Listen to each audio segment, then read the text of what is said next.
Welcome to Permission to Shine, the space where high-achieving women like you come to peel back the layers, overcome what's been holding you back, and rise into your most authentic, powerful self. I'm your host, Sharice Bisram, inner power activation leader and intuitive healer, and a woman who knows what it means to look like she's thriving on the outside, also while feeling disconnected on the inside. This podcast is here to remind you, you didn't come here to just perform, you came here to lead with your soul. Your obstacles, they're invitations to expand. And your power, it was never outside of you. It's been waiting within you all along.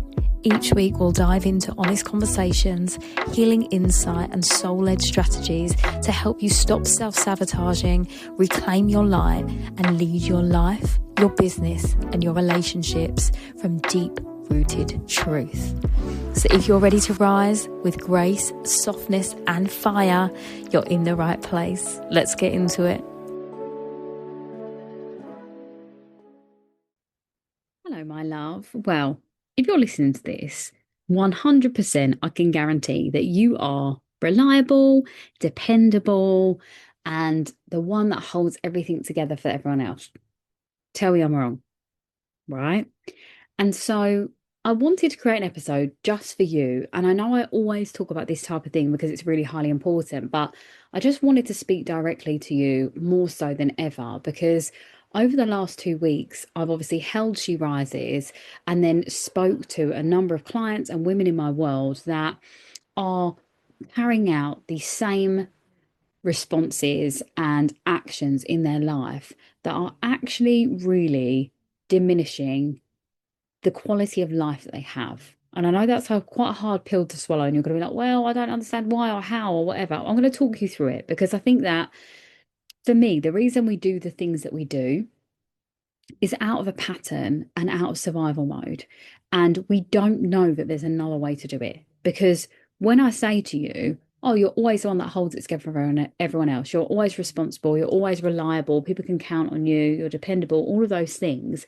And you'll say to me, well, if I don't do it, no one else will, right? That's the thing, isn't it? You're going to tell me that. Well, who's going to do it then? Who's going to do it? And the biggest thing I can tell you, and I'm starting it off with a big bomb because I feel like it needs to come in straight away, is that when you always step into the role, you don't allow anyone else to step into it either. So, you know, like the saying about like 1 foot in the door and 1 foot out, you are blocking the doorway, right? So there's people that probably want to help you. And I know that you think there's not, but let me tell you, if you take away that control, there will be. And this isn't to come for you. This is to give you that big sister nudge. And, you know, it doesn't matter what age you are. I think big sister advice is wherever, right? I'm a mentor by my career. This is what I do. And I think that when you step out of the doorway of always being the one to step in, to take action, to support other people, if you don't do it, there's a line of people, like I said, the next one will step in because they have to, right? And if no one fills that gap, guess what?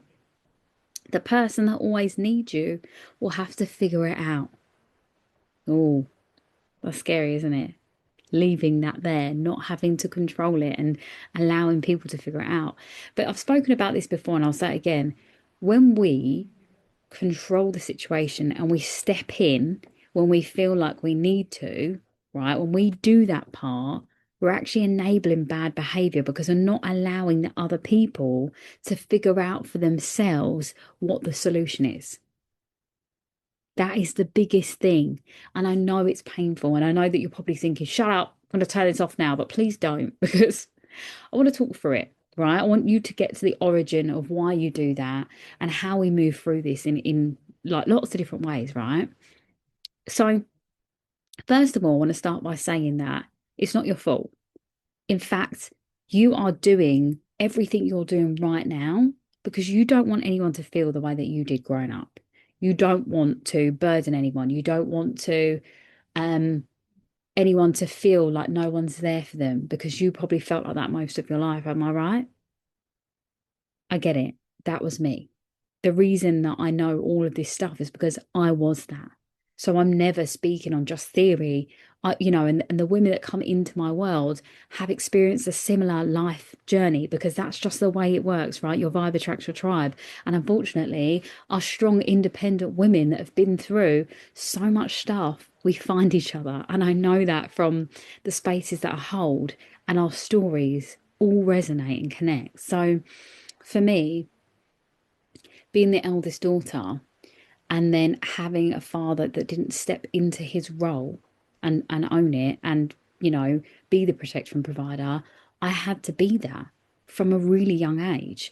And so, when it comes down to like making sure that my family's needs are met and emotionally and physically and all of the things, I was doing it all, micromanaging people, managing our diaries. Other family members would ask me if we could come to the next event and not my mum because they knew that I was the one that was always in charge. Like, and that was a normalized behavior. And I know that seems really small, but just I would have been about 13. Do you know what I mean? Like, that's a lot of responsibility for a young person. And I grew up very quickly. I didn't play as much as I probably should have in my teenage years because those were the years where I took on responsibility. And so for most of my teens, my 20s, I was just this robot of a ball of masculine control. And it's really interesting actually, because if anyone watches Queer Eye, there's a really good episode. It's the last season that they're doing, and episode 3, and it's a lady that's a firefighter. And the analogy here is that she's been firefighting for her job her whole life, but emotionally she was putting out fires for everyone all of the time, like her dad passed away, her uncle passed away, she's had a divorce, her house actually burnt down, she had 2 children on her own, and then her mum was sick. And so she'd built so many layers up of responsibility and also holding it together for everyone else that she was neglecting her own needs, meaning that she wasn't worried about her hair or wearing makeup or even the clothes that she wore, probably even nutritionally not taking care of herself. I think she said at one point that she just eats because she has to rather than she wants to. And for me, those are real flags of lack of self-care. And this is why self-awareness is fundamental for me in any area. If you are a woman that defines herself as a high achiever and you have a lack of self-care, my friend, you are on the burnout journey and you will be on that cycle for the rest of your life if you do not choose to put yourself first and your needs in some capacity. That literally means that if you need to go for a wee, go for a wee. If you're hungry, make yourself something to eat. If you're thirsty, get yourself a drink. And I know those things seem very basic, but so many of us are so wired to think about everyone else's needs but our own. And so we end up pouring from an empty cup and there's nothing left in the tank.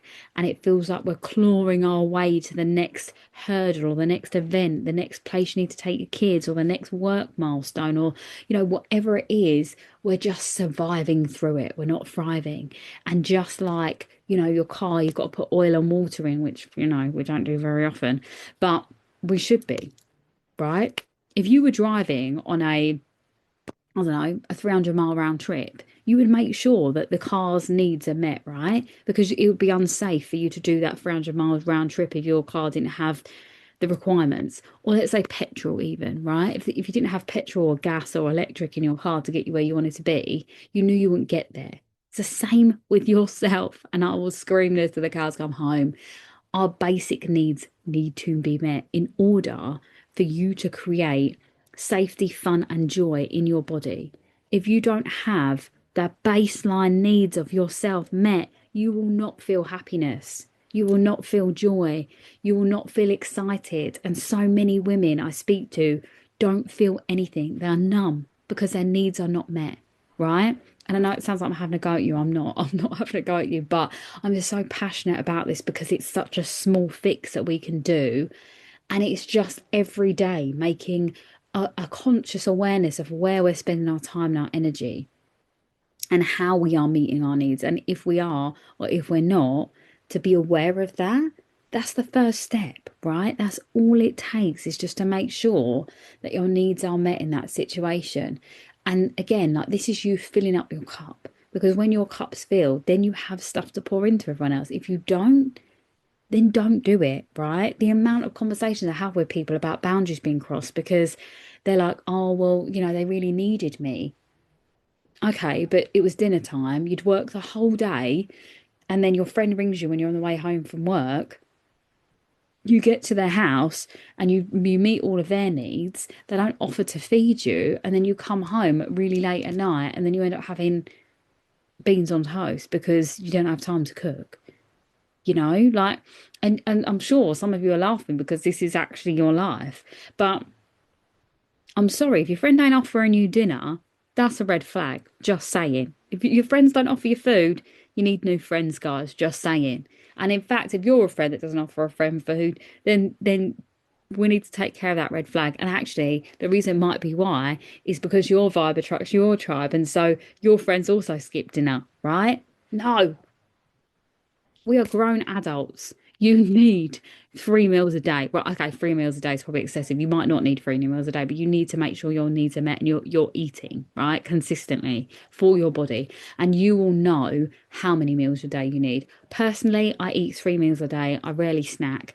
I mean, I have been starting to have a little chocolate with my coffee every day now, but one little chocolate with a coffee is not a big deal. I still train every day. Anyway, that's a side note. That's me listening to what my body needs. And I say that because I'm not a nutritionalist. I'm not here to give you food advice. But what I am here to tell you is that you need to eat when you're hungry or drink when you're hungry because sometimes your body doesn't know the difference between being hungry and thirsty. Anyway, that's a side note. But what I'm saying is that if you're sacrificing what you need to meet someone else's needs, that is self-sabotage. That's setting yourself up for failure. Like I said, you wouldn't do that 300-mile trip, round trip, if your petrol was on empty. You just wouldn't get there. It's the same with yourself, By the time you get home, you're physically, mentally, and spiritually exhausted. You just drained all the last bit of energy you had out into someone else. The best case scenario here would be that you drove home from work, you had your dinner, then you went to see your friend. Then your needs would be met. Or you said to your friend, okay, if I'm coming round, are you all right to do me a bit of dinner? Or should we grab a takeaway? Or, whatever that is, that you're making sure your needs are going to be met there. Because at least one need should be met in that situation. And in fact, the best case scenario is that, you tell your friend that you're absolutely exhausted and you'll come around when you have the capacity. Yeah, that's what a real boundary looks like, guys. I know. And I know it's scary as well. And you will be met with a sort of setback when it comes to setting a boundary because people aren't used to it. And I think it's a bit like, when you're a toddler and you see a flame for the first time and you want to touch it. And everyone keeps telling you, don't touch the flame, touch the flame, you're gonna burn yourself, don't touch the flame. And then you're a brave um little kid and you think, yeah, I'm just gonna touch it. And then you touch it, you burn yourself and it hurts, right? That in itself was you understanding the boundary of why people told you not to touch the flame because you get burned. And it's the same thing with like friends and things like that. When you don't follow the boundary you set, you get burnt emotionally, physically, spiritually, mentally. This is the same thing.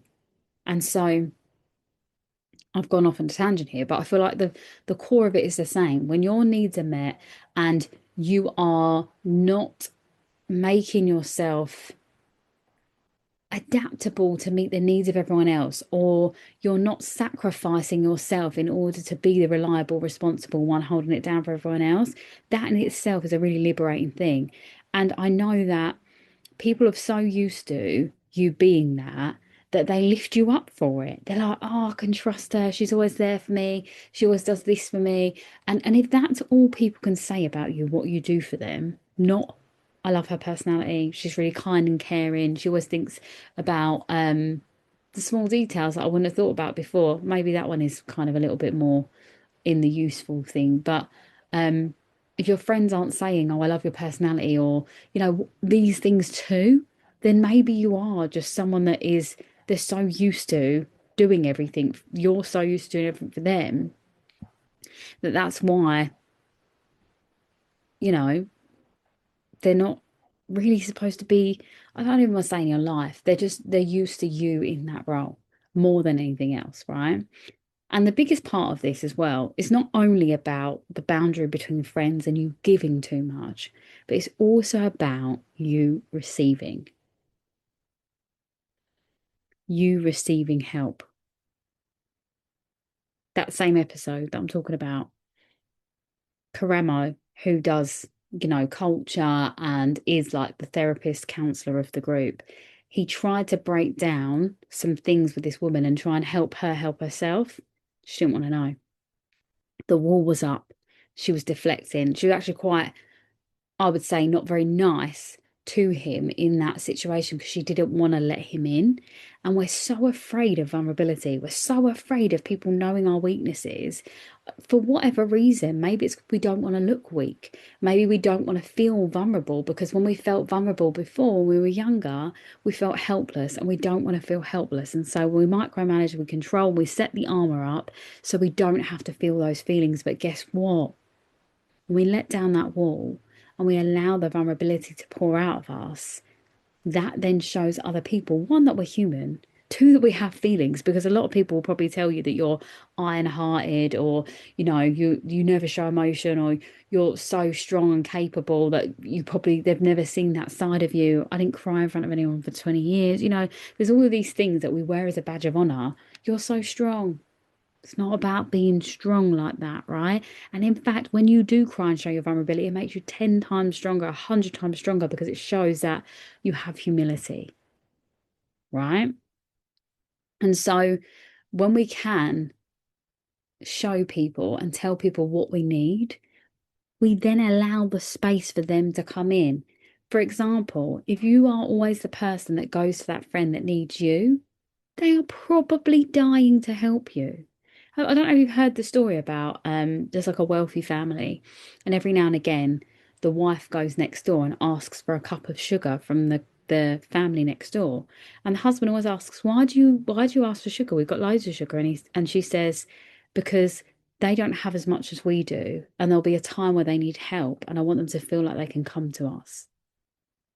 That is humility in its most beautiful form. And so every time you've been there for that friend, she wants to help you. She wants to support you, but you won't let her.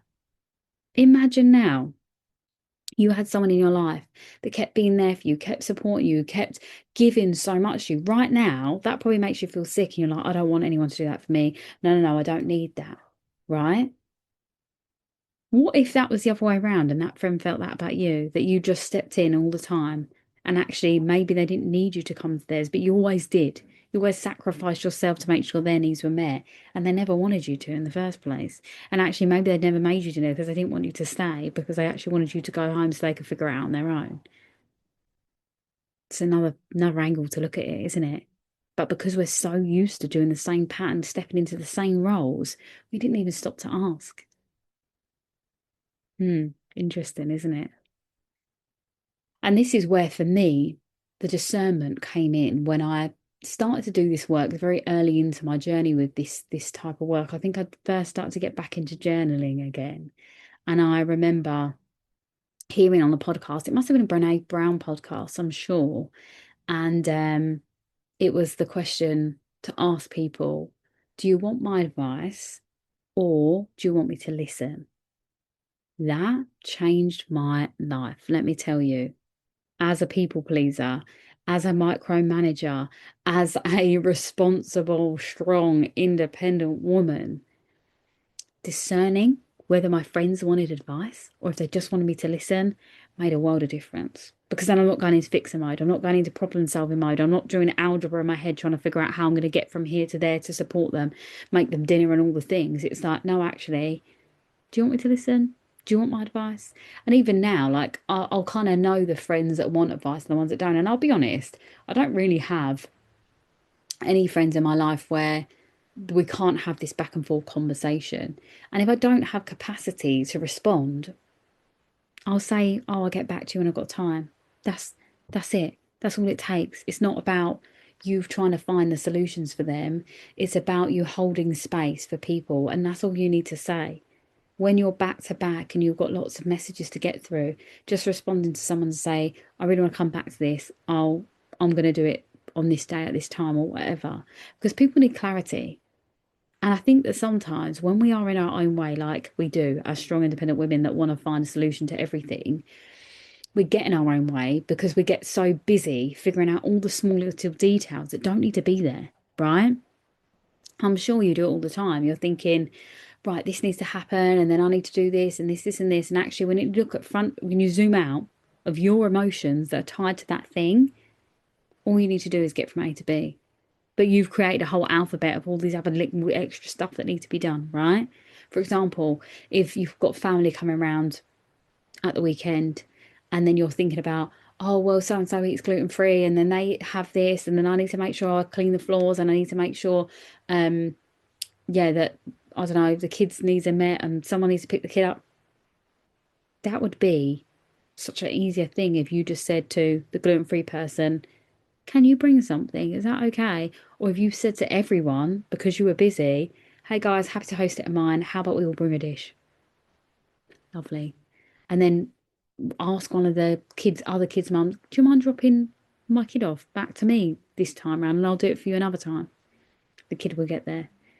Wiping the floors. If you're going to have loads of people around, do you need to wipe the floors or is it better to do it after when they leave? It's these little tiny solutions that we can do for ourselves. But because we're so connected, connected's the wrong word, conditioned.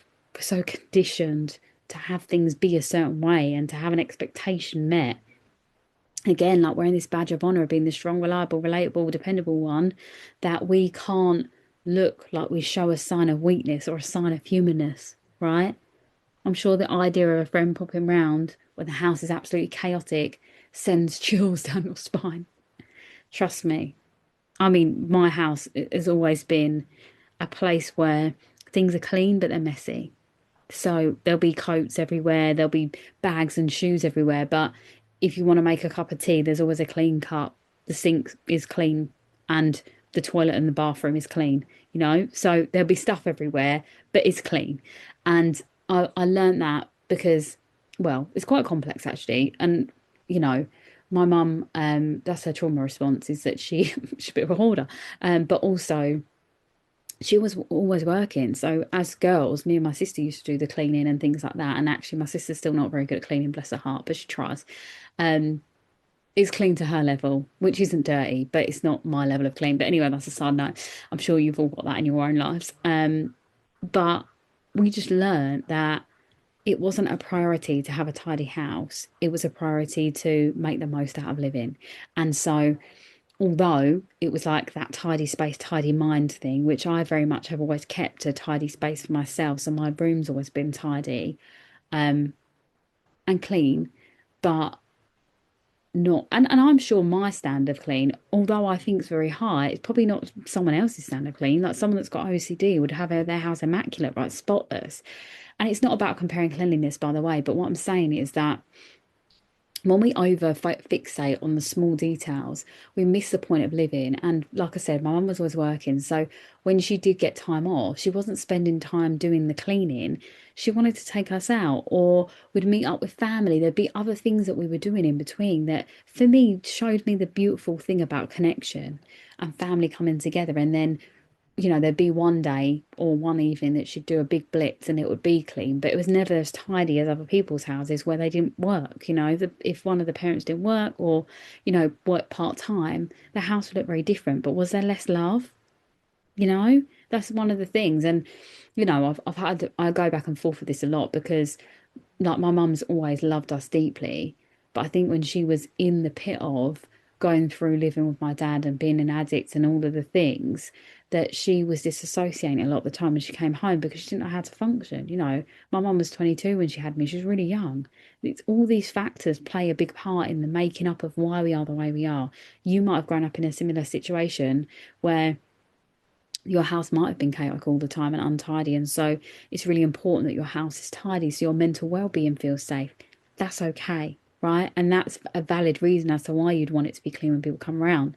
But if you're doing it solely because you want people to see that you've got your shit together, the wrong reason, right? And I think this is where um, we get to call our power back a little bit, you know?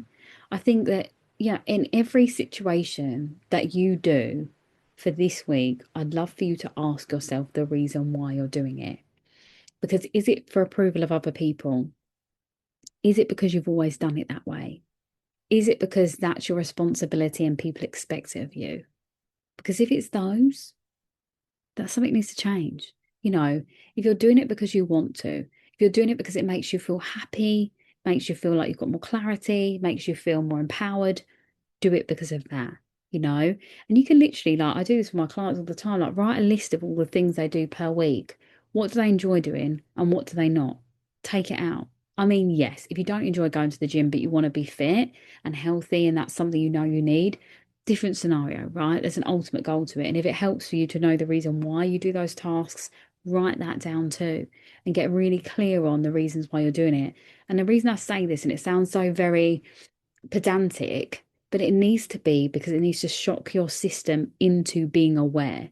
Because, like I said, these are all survival patterns we've done, even being reliable, responsible, dependable. That's all survival patterns that we've always done. Whereas, like I said, if you were to interrupt the pattern and say, do I need to do that today? Is that a priority for me? That's one of the first things I ever taught was the boundary of priority. Is it important? And actually, recently, I spoke to a friendship group of mine, and I said to them that I'm really busy this month. I'm back to back, and they want to do birthday meals and things like that. And I just said, look, if I have the capacity to be there, I will add on. But if I don't, it's because it's not a priority for me right now. And I know some of you are thinking, wow, that's harsh, but it's true. And people know that I speak my truth. You know, I'll never lie to anyone about and people please that situation because I don't need to. I can be completely true and say, this, this isn't my priority right now. I love you all, but it's just not, I don't have the capacity. That's fine, you know, and being honest about that, people respect you more. And if they don't respect you more, then they shouldn't be your friend, right? I think that, and I know I'm very black and white with that, and it is complex. It's a very grey area, and you'll find your way through that. And if you need help and guidance with it, this is why I do this work, because you can talk me through your patterns and your friends and why you're friends with them and, the thing. But let me tell you, when you stop taking responsibility for all of the things, if you're always on the ones that plan everything, if you're always the ones that show up for everything and people don't show up for you, the distance that you create will tell you all you need to know about those friends. Because I have friends that live on the other side of the world and I will not speak to them for months on end. But when I do, nothing's changed. And that's because there's mutual respect there. So it's not about how often you speak to people and how often you hold space to why they should be your friend on all of the things. So much more than that. And I feel like relationships and boundaries come into the work I do all of the time because this is the measure of how we can see where we are giving our power away and where we're calling it back.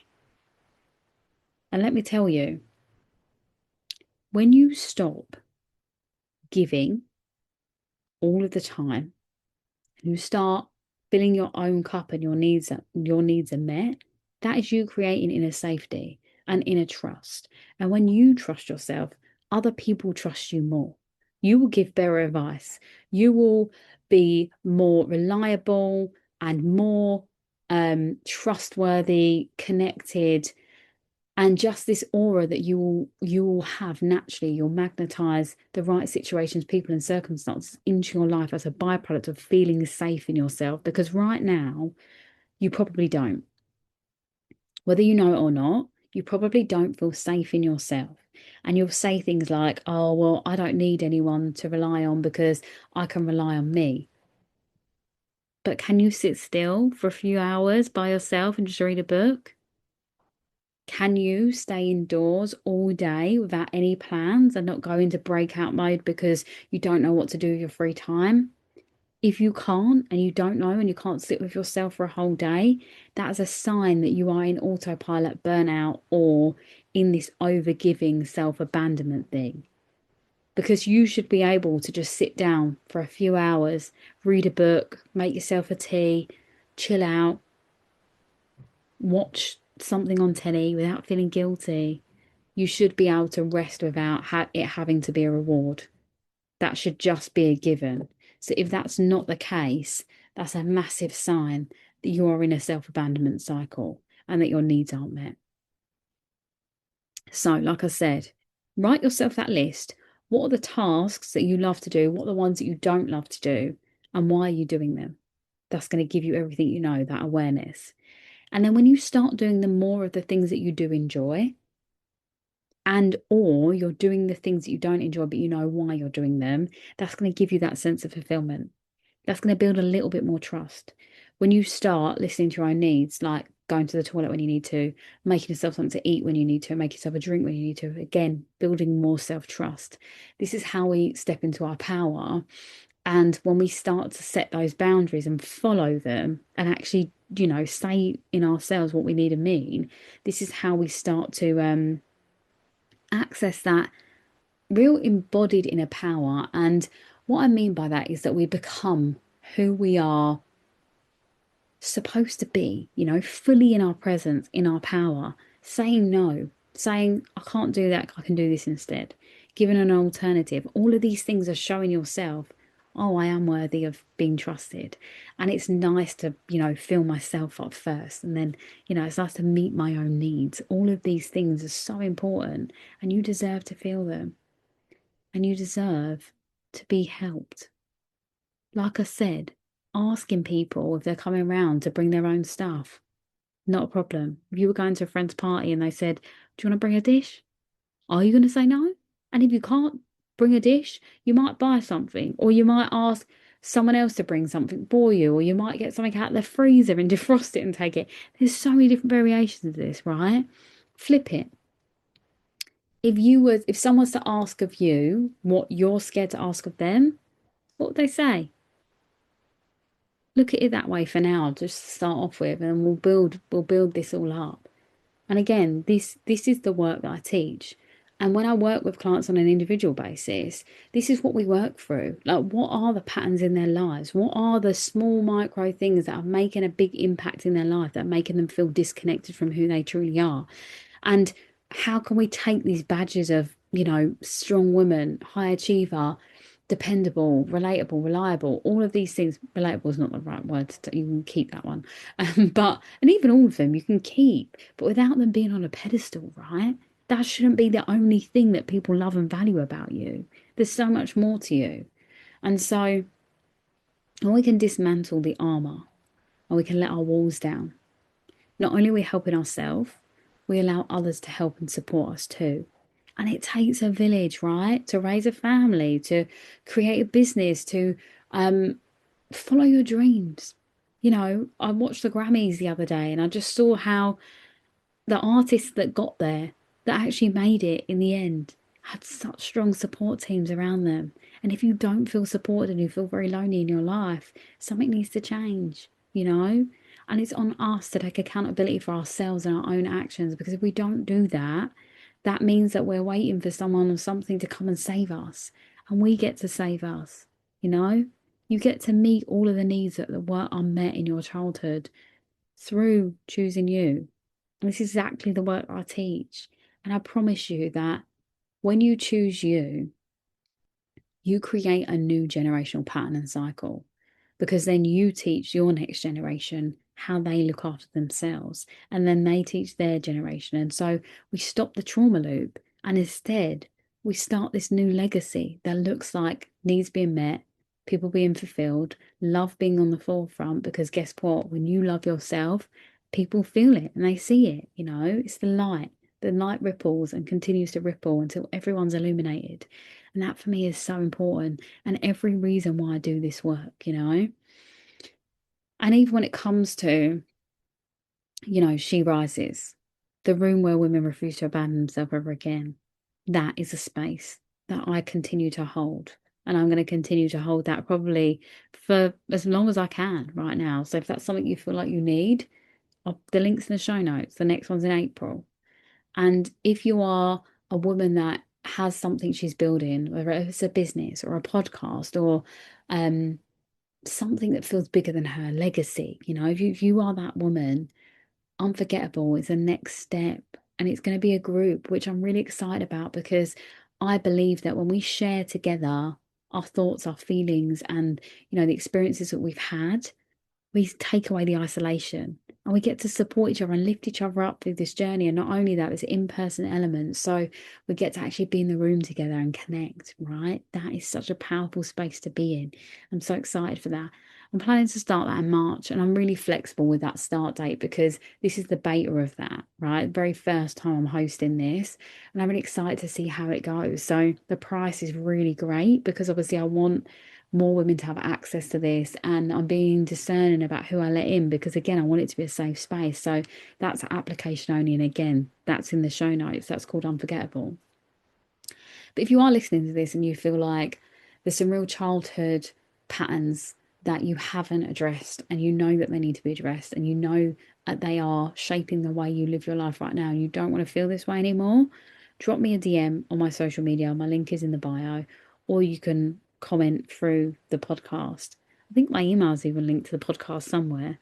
And you can drop me a message and we can have a conversation about what it would look like to support you, because my sessions start from a one-to-one, just one-off call, to 3 to 6 to 12 months, depending on what it is you need, and I can tailor everything to meet your requirements. So this really is about how we make generational change for women and girls in this world. I have programs I take into schools because I'm so passionate about us living a different way, because it gets to be beautiful, easy, and lovable, and all the amazing things. And you are worthy and deserving of love, help, and support. You're worthy of another badge, right? One that actually doesn't have hardest working woman alive on, or the most strongest woman alive, the most reliable woman alive. It gets to just have your name and a star on it, It gets to be a sunshine or a unicorn, whatever it is you want it to be, right? That's the legacy you get to create, is what feels good to you, and how can you do more of it, and how can you shine that light of your true essence out into the world. I know how. Let me show you. I'm sending you so much love and light. Follow the prompts. Let me know how you get on, and I'll speak to you soon. Thank you for listening to this week's episode. Please do like, follow, and share with a woman that you know needs to hear these words today. The more women that get to listen, the more impact and change and transformation I get to make into this world, and the light in you shines on others. So sharing that forward is absolutely the mission of this. This is how we all give and get and receive the permission to fully shine. I also have some really incredible things happening this year. I'm hosting the second She Rises event in April. So if you want to find out more about that, click the link in the description. And I'm now newly launching my first ever group program that is called Unforgettable. And it's taking you from performing visibility to embodied authority. So whether that's hosting your own podcast, or being on stage, or being the leader of your field, and you're ready to fully embody this version of you that has this dream and ambition, that the limiting beliefs, the childhood experiences, the generational trauma that has stopped you and prevented you from fully stepping into who you came here to be. This is the space where we get to write a new story, a new chapter in your life. And I'm so excited to hold that space for you. And as always, if you're looking for one-to-one guidance and support, drop me a message, because there's always spaces available for you. I'm sending you so much love.